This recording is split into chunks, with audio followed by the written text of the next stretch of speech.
കേരള ചരിത്രത്തിൽ ആദ്യമായി ഒരു തൊഴിലാളി സമരം നടന്നത് ശമ്പള കൂടുതലിന് വേണ്ടിയോ തൊഴിൽ സ്ഥിരതയ്ക്ക് വേണ്ടിയോ DA വർധനവിന് വേണ്ടിയോ അല്ല, മറിച്ച് ഞങ്ങളുടെ കുട്ടികൾക്ക് വിദ്യാഭ്യാസം കൊടുക്കാൻ നിങ്ങൾ തയ്യാറാകണം എന്ന ആവശ്യം ഉന്നയിച്ചുകൊണ്ടാണ് കേരളത്തിലെ ആദ്യത്തെ തൊഴിലാളി സമരം നടക്കുന്നത്. ആ തൊഴിലാളി സമരത്തിന് നേതൃത്വം നൽകിയത് അയ്യങ്കാളി ആയിരുന്നു.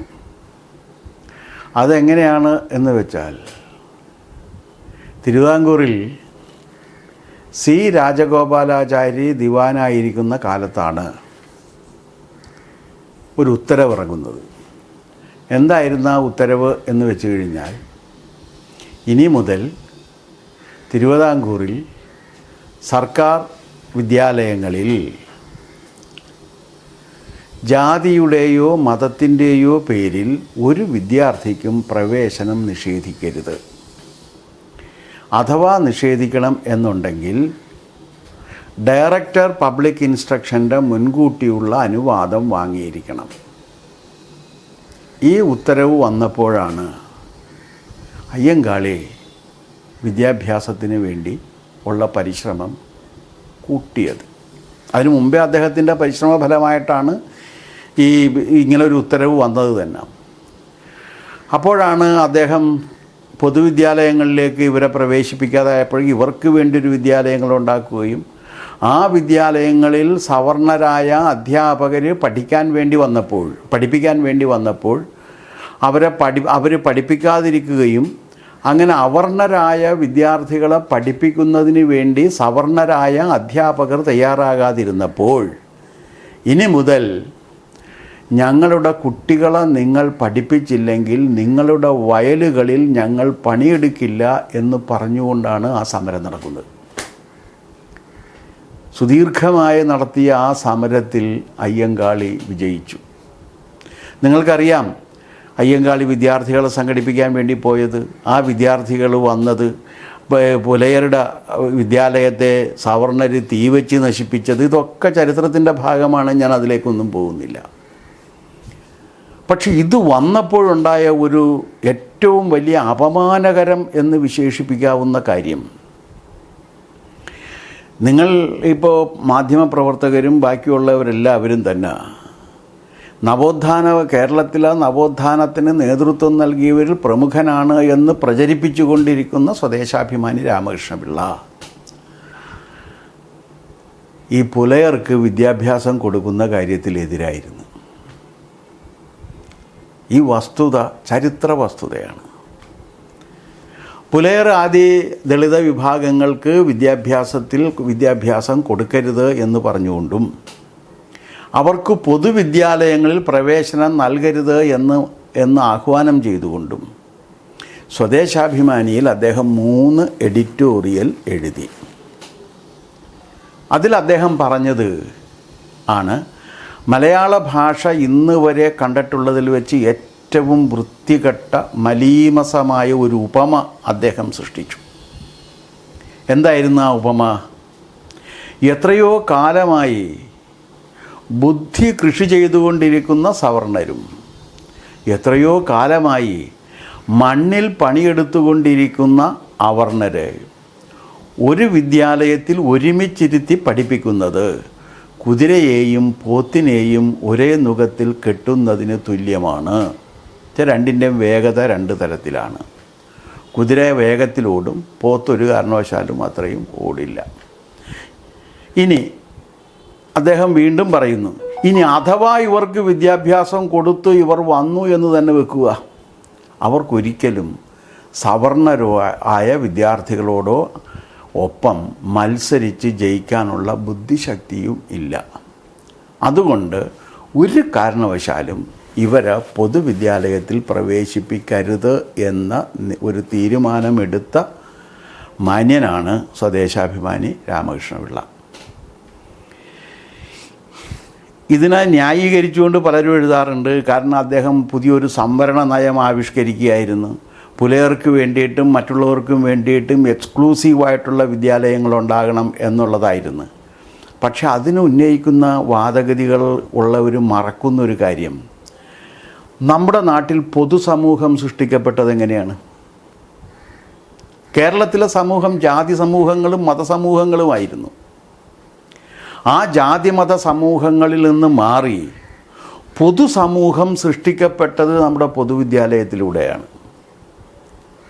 ആ പൊതുവിദ്യാലയങ്ങളിലാണ് മാധവനും മുഹമ്മദും മത്തായിയും ചാത്തനും ഒരുമിച്ചിരുന്ന് വിദ്യാഭ്യാസം ചെയ്തത്.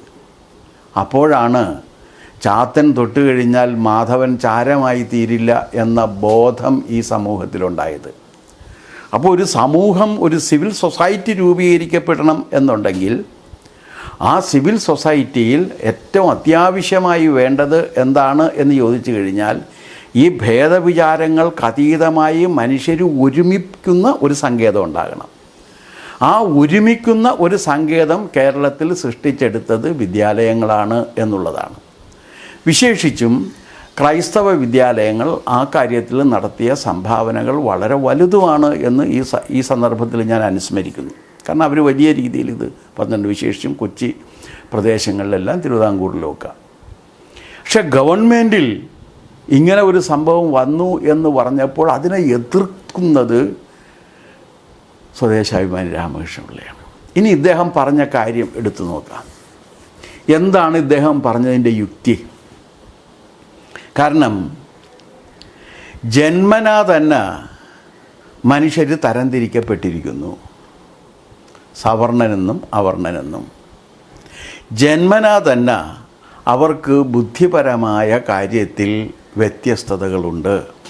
സവർണന് കുതിരയെപ്പോലെ ഉന്നത ബുദ്ധിയും അവർണന് പോത്തിനെപ്പോലെ താഴ്ന്ന ബുദ്ധിയും നീചബുദ്ധിയുമാണ് ഉള്ളത്. ഇത് ഒരു ആധുനിക സമൂഹത്തിന് യോജിച്ച ഒരു പ്രസ്താവനയല്ല എന്ന് മാത്രമല്ല, സ്വദേശാഭിമാനിയുടെ ഈ യുക്തി അംഗീകരിച്ചു കഴിഞ്ഞാൽ സവർണരായി ജനിച്ച എല്ലാവരും അത്യുന്നതമായ ബുദ്ധിശക്തിയുള്ളവരാണ് എന്ന് സമ്മതിക്കേണ്ടി വരും. അവർണരായി ജനിച്ചിട്ടുള്ള എല്ലാവരും നീചബുദ്ധികളാണ് എന്നും സമ്മതിക്കേണ്ടി വരും. നമ്മുടെ അനുഭവത്തിൽ ഇത് ഒരു രംഗത്തും നമുക്ക് അനുഭവസിദ്ധമായ ഒരു കാര്യവും അല്ല. കാരണം എന്തൊക്കെയായാലും സ്വദേശാഭിമാനി ഇനി വിദ്യാഭ്യാസം കിട്ടിയാലും നന്നാകാൻ പോകില്ല എന്ന് വിധി എഴുതിയ സമൂഹത്തിൽപ്പെട്ട ഒരാളാണ് കേരളത്തിൽ നിന്ന് ആദ്യമായി ഉപരാഷ്ട്രപതിയും രാഷ്ട്രപതിയും ജവഹർലാൽ നെഹ്റു യൂണിവേഴ്സിറ്റിയുടെ വൈസ് ചാൻസലറും അമേരിക്കയുടെ ഹൈക്കമ്മീഷണറും അംബാസഡറും ഒക്കെയായി മാറിയ KR നാരായണൻ എന്ന കാര്യം തന്നെ നമ്മൾ എടുത്തു നോക്കേണ്ടതാണ്. ഇനി മറ്റൊന്നെടുത്തു നോക്ക്. ഈ ബുദ്ധിശക്തി കുറവാണ് എന്ന് സ്വദേശാഭിമാനി പറഞ്ഞ സമുദായത്തിൽപ്പെട്ട അയ്യങ്കാളിയോടൊപ്പം കർമ്മശേഷിയും ബുദ്ധിശക്തിയും വിശാല വീക്ഷണവും എത്ര സവർണർക്കുണ്ടായിരുന്നു എന്ന ചോദ്യം പ്രസക്തമല്ലേ? അപ്പോൾ ഒട്ടും യുക്തിപൂർവമല്ല. പിന്നെ അതുമാത്രവുമല്ല, എല്ലാ ഗുണഗണങ്ങളും ജന്മം കൊണ്ടാണ് ലഭിക്കുന്നത് എന്ന മാരകമായൊരു സിദ്ധാന്തവും കൂടി ഇദ്ദേഹം അവലംബിച്ചിരുന്നു. ഈ സിദ്ധാന്തമാണ് ബഹുമാനപ്പെട്ട ഹിറ്റ്ലർ അദ്ദേഹത്തിൻ്റെ ജീവിതത്തിൽ അവലംബിച്ചത് എന്ന കാര്യവും നമ്മൾ മറക്കരുത്. രണ്ടും ഒരേ യുക്തിഘടനയിൽ സൃഷ്ടിക്കപ്പെട്ടതാണ്. ഹിറ്റ്ലർ പറഞ്ഞു, ലോകത്തിലെ ഏറ്റവും മഹാന്മാരായ മനുഷ്യന്മാർ എവിടെയാണ് ജീവിക്കുന്നത്? അത് ആര്യന്മാരാണ്. ആര്യന്മാരിൽ കേമൻ ആരാണ്? അത് ജർമ്മനാണ്. അത് യൂറോപ്യന്മാരാണ്. യൂറോപ്യന്മാരിൽ കേമൻ ജർമ്മൻകാരാണ്. ആ ജർമ്മൻകാരിൽ കേമൻ ആര് എന്ന ചോദ്യത്തിന് ഹിറ്റ്ലർ പറഞ്ഞ മറുപടി അത് അദ്ദേഹം തന്നെയാണ് എന്നാണ്. അതായത് ഇത്തരത്തിലുള്ള ഒരു യുക്തിഘടന ഒരിക്കലും ഒരു ജനാധിപത്യ സംവിധാനത്തെ അല്ല, മറിച്ച് ഒരു ഏകാധിപത്യ ഫാസിസ്റ്റ് ചിന്താഗതിയെയാണ് സാധൂകരിക്കുന്നത്. അപ്പോൾ ഒരു ജനാധിപത്യ സംവിധാനത്തിന് വേണ്ടി നമ്മുടെ സമൂഹത്തിൽ എല്ലാവർക്കും തുല്യമായ അവസരം ലഭിക്കണമെന്നും വിദ്യാഭ്യാസം അതിൻ്റെ ഒരു ഘടകമാണ് എന്നും ആ വിദ്യാഭ്യാസം എല്ലാവർക്കും ഒരുപോലെ ലഭിക്കണം എന്നും വാദിച്ച അയ്യങ്കാളി ഒരു ജനാധിപത്യ സമൂഹം സൃഷ്ടിക്കുന്നതിന് വേണ്ടി വാദിച്ചപ്പോൾ അതിൽ നിന്ന് അതിനെ എതിർത്തുകൊണ്ട് ഒരു ഏകാധിപത്യ ഫാസിസ്റ്റ് സംവിധാനത്തിൽ ജന്മമഹത്വത്തിൽ ഊന്നി നിൽക്കുന്ന ഒരു സമൂഹത്തെ സൃഷ്ടിച്ചെടുക്കണം എന്നതിന് വേണ്ടിയിട്ടാണ് ബഹുമാനായ സ്വദേശാഭിമാനി വാദിച്ചത്. ആ സ്വദേശാഭിമാനിയെ കേരള സമൂഹത്തിൻ്റെ ജനാധിപത്യ സംവിധാനത്തിൻ്റെ വക്താവായിട്ടും അതിൻ്റെ തുടക്കക്കാരനായിട്ടും ഒക്കെ അംഗീകരിക്കുന്നത് വളരെ ഖേദകരമാണ് എന്ന് പറയാതിരിക്കാൻ ആവില്ല. ജന്മമഹത്വമല്ല, കർമ്മഗുണമാണ് ഒരുത്തൻ്റെ യോഗ്യത നിർണ്ണയിക്കുന്നത്. കർമ്മം കൊണ്ട് അവൻ എന്ത് നേടി എന്നുള്ളതാണ്. ഇന്ത്യയുടെ സങ്കല്പത്തിൽ ഇപ്പോൾ ഈ അടുത്ത് കഴിഞ്ഞ ഒരാളുടെ ജന്മദിനവും കൂടി നിങ്ങൾ അറിഞ്ഞോന്ന് എനിക്കറിയില്ല, ഞാൻ അറിഞ്ഞിരുന്നു. അത് ചട്ടമ്പി സ്വാമികളുടെ ജന്മദിനമാണ്. ആ ചട്ടമ്പി സ്വാമികളുടെ ജന്മദിനം കടന്നു പോകുന്ന സന്ദർഭത്തിൽ നമ്മൾ ഓർക്കേണ്ട കാര്യം എന്താണെന്ന് വെച്ചാൽ, ഈ ജന്മമഹത്വം കൊണ്ടല്ല കർമ്മഗുണം കൊണ്ടാണ് ഒരുവൻ വിദ്യ നേടേണ്ടതും വിദ്യക്ക് അർഹനാകേണ്ടതാകുന്നതും എന്ന സിദ്ധാന്തം ആധുനിക സമൂഹത്തിൽ കേരളത്തിൽ അവതരിപ്പിച്ചത് ചട്ടമ്പി സ്വാമികളാണ്. ആ ചട്ടമ്പി സ്വാമികളാണ് പറഞ്ഞത് മനുഷ്യന് അവൻ്റെ ജന്മമഹത്വം അല്ല കർമ്മമഹത്വമാണ്. അത് സ്ഥാപിക്കാൻ വേണ്ടി അദ്ദേഹം മുന്നോട്ട് വെച്ച ഒരു ഉദാഹരണം ഏതാണ് എന്ന് വെച്ച് കഴിഞ്ഞാൽ, അത് വേദത്തിൽ പറയുന്ന രൊയ്ക്കൻ എന്ന് പറയുന്ന പഞ്ചമനായ ഋഷിയുടെ കഥയാണ്. രൊയ്ക്കൻ പഞ്ചമനായിരുന്നു.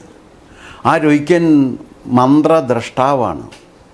ആ രൊയ്ക്കൻ അവിടെ ഇരുന്ന് സരസ്വതീ നദിയുടെ തീരത്തിരുന്ന് താൻ അനുഭവിച്ചറിഞ്ഞ മന്ത്രങ്ങളെ, താൻ ദർശിച്ച, താൻ അനുഭവിച്ചറിഞ്ഞ, കണ്ടറിഞ്ഞ മന്ത്രങ്ങളെ ആവിഷ്കരിച്ചു കൊണ്ടിരിക്കുമ്പോൾ അന്ന് അവിടുത്തെ പ്രമാണിമാരായ ബ്രാഹ്മണരായ ഈ ഋഷിമാരെല്ലാം കൂടി ചെന്ന് അദ്ദേഹത്തെ അവിടെ നിന്ന് ഓടിച്ചു.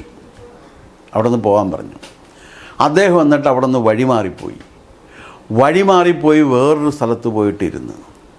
അപ്പോൾ വേദത്തിൽ പറയുന്നത് സരസ്വതി നദി വഴിമാറി രൊയ്ക്കനിരിക്കുന്ന സ്ഥലത്തേക്ക് ഒഴുകിച്ചെന്നു എന്നാണ്. ജ്ഞാനത്തിൻ്റെ മഹാസരസ്വതി രൊയ്ക്കനെ തേടിപ്പോയപ്പോൾ അന്ന് ജ്ഞാനത്തിൻ്റെ അധികാരികളാണ് എന്ന് പറഞ്ഞ്, ജന്മമഹത്വത്തിൻ്റെ പേരിൽ ജ്ഞാനത്തിൻ്റെ അറിവിൻ്റെ അധികാരികളാണ് എന്ന് പറഞ്ഞ് സരസ്വതീ നദിയുടെ തീരത്ത് പർണകുടീരങ്ങൾ കെട്ടിയിരുന്ന ബ്രാഹ്മണർക്ക് സരസ്വതീ നദിയുടെ അനുഗ്രഹവും സാന്നിധ്യവും നഷ്ടമായി എന്നുള്ളതാണ് വസ്തുത. അപ്പോൾ അതുകൊണ്ട് ഈ അത്തരത്തിലുള്ളൊരു ജനാധിപത്യ സമൂഹത്തിൻ്റെ സൃഷ്ടിക്ക് വേണ്ടി, ആ സൃഷ്ടിക്ക് അവസരസമത്വം വേണം എന്നുണ്ടെങ്കിൽ വിദ്യാഭ്യാസത്തിൽ വേണം, തൊഴിലിൽ വേണം, ജീവിത സാഹചര്യങ്ങളിൽ വേണം. ഒരു പൊതുസമൂഹം സൃഷ്ടിക്കപ്പെടണം. ജാതി സമൂഹങ്ങളിൽ നിന്നും മതസമൂഹങ്ങളിൽ നിന്നും ഒക്കെ അതീതമായി ഒരു പൊതുസമൂഹത്തിൻ്റെ സൃഷ്ടി ഉണ്ടാകണം എന്ന ലക്ഷ്യത്തോടു കൂടി ആണ് ഈ വിദ്യാഭ്യാസ ആവശ്യത്തിന് വേണ്ടി ബഹുമാനായ അയ്യങ്കാളി പ്രവർത്തിച്ചത്. അതുകൊണ്ട് ആധുനിക ജനാധിപത്യ സംവിധാനത്തിൽ ആ സമൂഹത്തെ സൃഷ്ടിക്കുന്നതിൽ അയ്യങ്കാളിക്കുള്ള പങ്ക് വളരെ വലുതാണ്. അദ്ദേഹമാണ് ജനാധിപത്യ മൂല്യങ്ങൾക്ക് വേണ്ടി നിലകൊണ്ടത്. അദ്ദേഹത്തെ എതിർത്തുകൊണ്ടിരുന്ന സ്വദേശാഭിമാനിയാകട്ടെ, അദ്ദേഹം നിലകൊണ്ടത് ഫാസിസത്തിനും ഏകാധിപത്യത്തിനും വേണ്ടിയായിരുന്നു. അത് ജന്മമഹത്വത്തെ സ്വാധീകരിച്ചുകൊണ്ട്, ജാതി വ്യവസ്ഥയെ അംഗീകരിച്ചുകൊണ്ട്, ജാതി ജഡിലമായൊരു സമൂഹത്തിൻ്റെ നിലനിൽപ്പിന് വേണ്ടിയായിരുന്നു അതിൻ്റെ യുക്തിഘടന. ആ യുക്തിഘടന ഹിറ്റ്ലറുടെ വാദഗതികളുടെ യുക്തിഘടനയുമായി സമ്പൂർണമായി യോജിച്ചു പോകുന്ന ഒന്നാണ് എന്നുള്ള കാര്യം നമ്മൾ മറക്കരുത്. ഇത് ഇന്ന് ഇപ്പോൾ ഷെഡ്യൂൾ കാസ്റ്റിനും ഷെഡ്യൂൾ ട്രൈബിനും ഒരുപാട് അവസരങ്ങളുണ്ട്. ആ അവസരങ്ങളെല്ലാം അവർ വേണ്ടത്ര ഉപയോഗിക്കുന്നുണ്ടോ എന്നുള്ള കാര്യത്തെക്കുറിച്ച് ആ സമൂഹം മാത്രമല്ല പൊതുസമൂഹവും ഒരു പുനർവിചാരം നടത്തേണ്ടതാണ് എന്നാണ് എൻ്റെ പക്ഷം. ഷെഡ്യൂൾ കാസ്റ്റ്, ഷെഡ്യൂൾഡ് ട്രൈബുകൾക്ക് ഏറ്റവും കൂടുതൽ അവസരം ഒരുക്കി കൊടുക്കുന്നത് അവർക്ക് ആത്മാഭിമാനത്തോടും അന്തസ്സോടും കൂടി വന്ന്, തുല്യതാ മനോഭാവത്തോടു കൂടി വന്ന് പഠിക്കാൻ കഴിയുന്ന അന്തരീക്ഷം എപ്പോഴും സർക്കാർ സ്ഥാപനങ്ങളിലാണ് ഉണ്ടാവുക, അല്ലെങ്കിൽ എയ്ഡഡ് സ്ഥാപനങ്ങളിലാണ് ഉണ്ടാവുക. അൺഎയ്ഡഡ് സ്ഥാപനങ്ങളിൽ പോയി പഠിക്കത്തക്ക വിധത്തിലുള്ള സാമ്പത്തിക ശേഷിയും സാമൂഹികമായ അന്തരീക്ഷവും ഒന്നും ആ കമ്മ്യൂണിറ്റിയിൽപ്പെട്ടവർക്ക് ഇന്നും ആയിട്ടില്ല എന്ന വസ്തുതയുണ്ട്. അതിൽ കുറേ പേർക്കുണ്ട്, കുറേ അധികം പേർക്ക് ഇന്നും ആയിട്ടില്ല. പക്ഷേ ഇപ്പം നാം കാണേണ്ട ഒരു കാര്യം എന്ന് വെച്ച് കഴിഞ്ഞാൽ, നമ്മുടെ ഉന്നത വിദ്യാഭ്യാസ രംഗത്തും അല്ലാത്ത വിദ്യാഭ്യാസ രംഗത്തും കാണുന്ന ഒരു മികവിൻ്റെ കുറവ്, അഥവാ എന്താ അതിനെ പറയേണ്ടത്, അതിൻ്റെ ഒരു ഇത് ഡീവാല്യുവേഷൻ ആ രംഗത്ത്, മൂല്യശോഷണം ആ രംഗത്ത് സംഭവിച്ചിട്ടുണ്ട്. ഇപ്പോൾ അതിനൊരു തിരുത്ത് വരുത്തുന്നുണ്ട്. എങ്ങനെയാണത് വന്നതെന്ന് നിങ്ങൾ ശ്രദ്ധിക്കണം. 1-ാം ക്ലാസ്സിൽ ചേരുന്നൊരു കുട്ടി ഒരു പരീക്ഷയും പാസ്സാകാതെ 10-ാം ക്ലാസ്സിലെത്തുകയും 10-ാം ക്ലാസ്സിലെ പരീക്ഷ എഴുതുമ്പോൾ 15 മാർക്കോ 10 മാർക്കോ കിട്ടുന്നൊരു കുട്ടി ജയിക്കുന്ന അന്തരീക്ഷവും ഉണ്ടായ ഒരു കേരളത്തിലാണ് നമ്മളെല്ലാം ജീവിച്ചുകൊണ്ടിരിക്കുന്നത്. ആ വിദ്യാഭ്യാസ സമ്പ്രദായത്തെ മഹത്തായ വിദ്യാഭ്യാസം എന്ന് കേരളത്തിലുള്ളവർ പ്രശംസിച്ചു കൊണ്ടുവരുന്നു. അങ്ങനെയാണ് 10-ാം ക്ലാസ് കഴിഞ്ഞതിന് ശേഷം സാക്ഷരത നേടുന്നതിന് വേണ്ടി സാക്ഷരതാ വിദ്യാലയങ്ങളിൽ പോയി കുട്ടി അക്ഷരവും അക്കവും ഒക്കെ പഠിക്കേണ്ട ഗതികേടിലെത്തിയ ഒരു വിദ്യാഭ്യാസ സമ്പ്രദായം. ആ വിദ്യാഭ്യാസ സമ്പ്രദായത്തിൽ സംഭവിച്ച മൂല്യത്തകർച്ച, അതിൻ്റെ ഗുണമേന്മയിലുണ്ടായ ഇടിവ്, അത് ഏറ്റവും പ്രതികൂലമായി ബാധിക്കുന്നത് ഈ പട്ടികജാതി പട്ടികവർഗ വിഭാഗങ്ങളിൽപ്പെട്ട വിദ്യാർത്ഥികളെയാണ് എന്നുള്ളതാണ് വസ്തുത. അത് പ്രൈമറി തലത്തിൽ തുടങ്ങിയ ഈ ഒരു ഡിവാല്യുവേഷൻ ഇപ്പോൾ കോളേജുകളിലേക്കും എത്തിക്കഴിഞ്ഞു, ഹയർ എഡ്യൂക്കേഷൻ രംഗത്ത് എത്തിക്കഴിഞ്ഞു. +2 കഴിഞ്ഞാൽ നമ്മുടെ വിദ്യാർത്ഥികൾ കേരളം വിട്ടു പോകുന്ന ഒരവസ്ഥയുണ്ട്. അത് കേരളം വിട്ടു പോകുന്നതിന് വേണ്ടി വിദ്യാർത്ഥികൾ നെട്ടോട്ടം ഓടുന്നു. ചിലർ പറമ്പ് വിറ്റിട്ട് കാശ് വാങ്ങിപ്പോകുന്നു, ചിലർ കെട്ടുതാലി വിറ്റിട്ട് കാശ് വാങ്ങിപ്പോകുന്നു, ചിലർ ബാങ്ക് ലോൺ എടുത്തിട്ട് കാശ് വാങ്ങിപ്പോകുന്നു. എല്ലാവരും പോകുന്നത് കേരളത്തിന് പുറത്തുള്ള വിദ്യാഭ്യാസ സ്ഥാപനങ്ങളിലേക്കാണ്. കൂടുതൽ കാശുള്ളവർ വിദേശത്തേക്ക് പോകുന്നു. അത്രയും പണം സമ്പാദിക്കാൻ കഴിയാത്തവർ മറ്റ് സംസ്ഥാനങ്ങളിൽ പോയിട്ട് വിദ്യാഭ്യാസം നേടുന്നു. എന്തുകൊണ്ടാണ് കേരളം ഉന്നത വിദ്യാഭ്യാസ രംഗത്ത് മൂല്യശോഷണം സംഭവിച്ചിരിക്കുന്നുവെന്നും കേരളം വിട്ടു പോകുന്നതാണ് ഉചിതമായ നടപടി എന്നും നമ്മുടെ വിദ്യാർത്ഥികൾ തീരുമാനിച്ചത് എന്തുകൊണ്ട് എന്നാലോചിക്കേണ്ടതല്ലേ? എന്തുകൊണ്ടാണ് അങ്ങനെ സംഭവിച്ചത്?